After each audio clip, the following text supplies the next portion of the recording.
Alright, welcome back to another video, Masters. If you're new to this channel, then you are the master of your reality. I am the master of my reality. And in today's video, we're going to talk about suffering. How to suffer with intention, and how to suffer with purpose, and how to suffer with grace. What even is suffering to begin with? Although most people hate suffering and do everything they can to avoid it, they're missing out on the opportunity of fruitful suffering because they fail to remember that, first of all, this too shall pass. Secondly, that we all come here for the suffering. And lastly, if you don't choose your suffering, your higher self will choose it for you. So let's talk about that. This first idea that this too shall pass, right? And let me just say that if you are suffering right now, whether mentally, physically, just remember this too shall pass. Everything in this reality is temporary. Even if whatever is causing your suffering is permanent, your perception that you are suffering is something that you can change. So what even is suffering? Google's definition of suffering is a state of undergoing pain, distress, or hardship. All right, not bad. My definition of suffering, the Master Your Reality definition of suffering, is simply an uncomfortable experience. That's what suffering is, an uncomfortable experience. Also known as pain, okay? Pain is an uncomfortable experience. Some examples of mental suffering range from being bored to full-blown chronic depression, right? And note that both of these examples are caused by a lack of purpose fulfillment in one's life. Examples of physical suffering range from taking a cold shower to being neck deep in ice water for about 2 hours. Note that both of these examples are completely avoided by some at all costs and sought after by others. Like Wim Hof, for example, the Iceman. He understands the power and the opportunity of suffering, the strength that it creates. Now, physical suffering is always accompanied by mental suffering because physical suffering is still mental suffering. Remember, all is mind. The universe is mental. It's the first Hermetic principle. The illusion of physical suffering, of pain, is simply an emotion. Emotion, energy in motion, created by the central nervous system. Healing from mental pain gives one a strong mind, while healing from physical pain gives one a strong body. Regardless of what kind of pain you're experiencing though, remember this: the pain leaves when it's done teaching you. Waters Above said that. The pain and suffering is your teacher. A good student doesn't ignore or fight the teacher. A good student simply observes and listens to the teacher curiously. Only when you do this will you learn. And once you learn the lesson, the pain and suffering leaves. After all, we come here for the suffering, okay? That might sound a little weird, but along with other things, we come here for the suffering. That's one of the things we choose to come here for. Mainly we come here to feel, right? We choose to have this experience called life in this dimension to feel in ways we cannot feel in any other dimension. Now, what you chose to come here to feel is up to you to remember. Now, what do you mean we choose to come here? I'm talking about incarnation and reincarnation. You, as an infinite spiritual being, are having a temporary physical experience. You, as pure conscious energy, can neither be created nor destroyed. You have always been, and you always will be.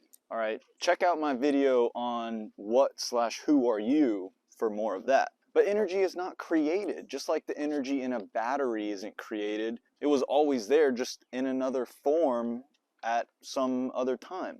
And so right now, you're in human form. And before you were in this human form, you were in a more pure, flowing, spiritual form of energy at a much higher frequency, and you chose to incarnate into this three-dimensional realm. Now, a part of the deal of coming here is that you temporarily forget all that, right? That's that cosmic amnesia. And you also agree to experience everything that you signed up for, no matter how horrible or amazing it gets. You have to experience it all because you chose to have the experience. This is what you signed up for. But know that whatever your experience has been, is, and will be, this experience, your life, is exactly what your soul desires and needs. So whatever suffering you've already been through or will go through, just know that it's all a part of the divine plan. We can't feel in any other dimension like we can feel here. So remember that next time you experience suffering, and you might be able to find yourself being grateful and appreciative for the experience itself, for your temporary and unique physical experience or mental experience.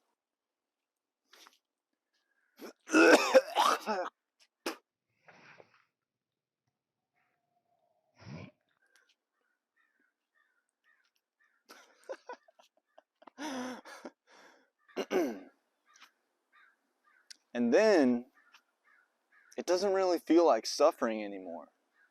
It feels like you are loved. So now, there's two kinds of suffering, right? There is self-inflicted suffering, and then there's like this soul contract suffering, which you can't control. That's like the stuff that just happens, right? Like a loved one passing or someone doing something to you.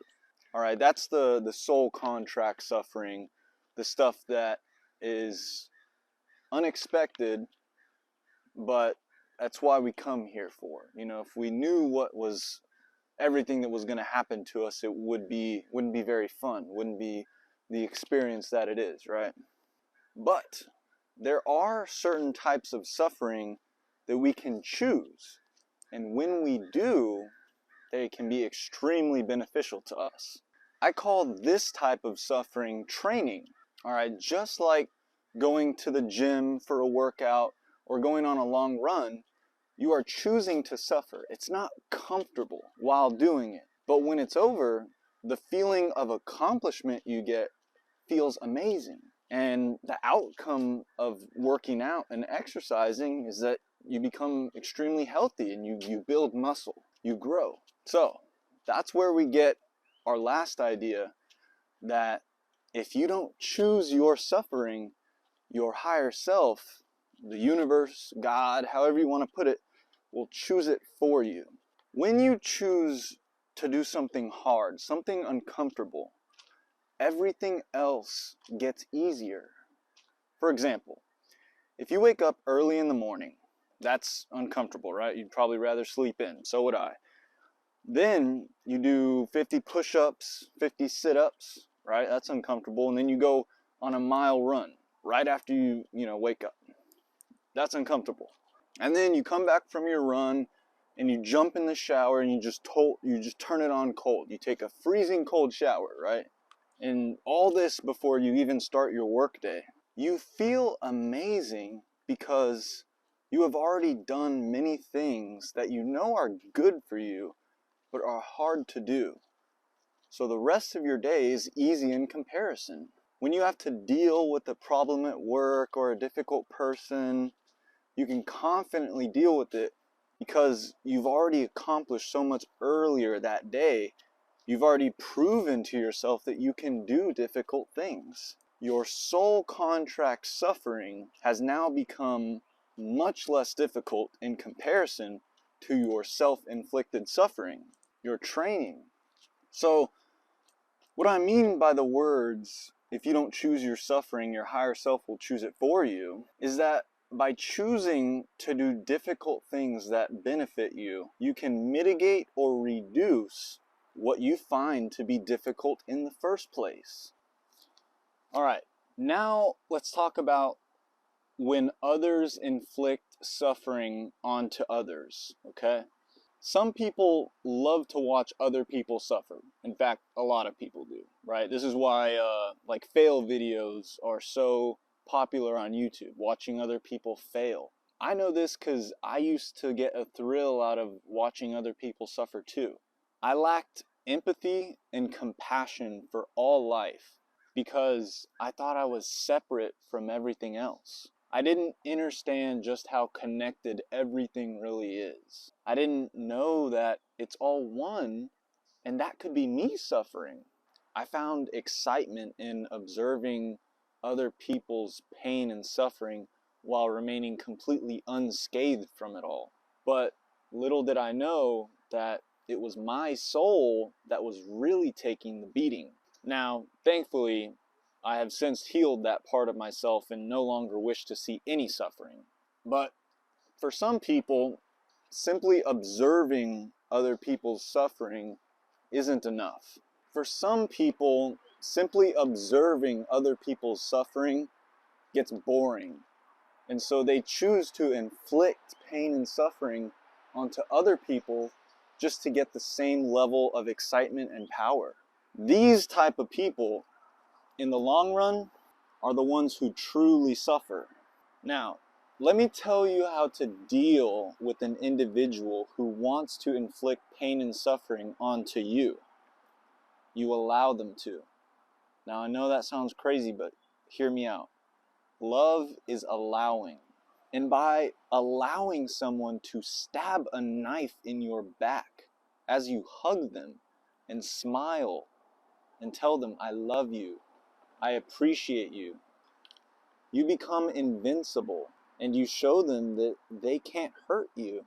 They don't get what they want, which is to make you feel the pain that they do. Have compassion for these types of individuals who wish to inflict pain onto others, for they are truly suffering. Your suffering may be physical or mental, but their suffering is spiritual. And as the story goes, as he was nailed to the cross, Yeshua said, Father, forgive them, for they know not what they do. Now that's a good example of how to suffer gracefully. So, the utility of all this is as follows. First, no matter how uncomfortable life gets, always remember this too shall pass, okay? Next, by remembering that you came here for the suffering, it allows you to be grateful for the experience. This is how you suffer with grace.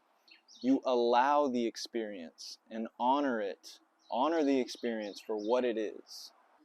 Then, finally, by choosing to do the hard and uncomfortable things that you know in the long run are good for you, you are able to overcome the uncomfortable situations that you may find yourself in much easier. You will suffer regardless. That's why we come here. We will all suffer regardless. But it is better to choose your own suffering rather than to try to avoid it completely and have it chosen for you by the universe. This is how you suffer with purpose and intention. Remember, you have to tear apart your muscles when you work out for them to rebuild themselves to a stronger muscle. Being a warrior in a garden is much better than being a gardener in a war zone. Alright? Think about that. But what I'm getting at is learn to be comfortable doing uncomfortable things. Seek discomfort. And before you know it, you will be the thing that inspires others to get out of their own comfort zone. So that's the sum of this video. I hope that I gave you a unique outlook on what suffering is and how to deal with it. The ability to see your pain and suffering as an opportunity is a very important part of being the master of your reality. And so, if you are seeking guidance along your journey of self-mastery, I would like to personally invite you to join the Master Your Reality private Discord community. There you can find organized self-mastery content and chat with me and a community of other like-minded individuals. I decided to make the private Master Your Reality Discord free for a limited time only, so it's free to join for the first 1,000 YouTube subscribers. So make sure you're subscribed and click the link in the description, which will take you to the Patreon, and that's where you'll find the free link to the Discord. Alright, and again, it's 100% free until we hit 1,000 subs. I am looking forward to responding to your comments. I want to hear your thoughts, so let me know what you guys think about suffering down below. If you found value in this video, please smash that like button and send this video to someone else who you think will also find value in it. Alright, and thank you so much for watching till the end. Your support means the world to me. I'm wishing you all much love and abundance, and until next time, master your reality.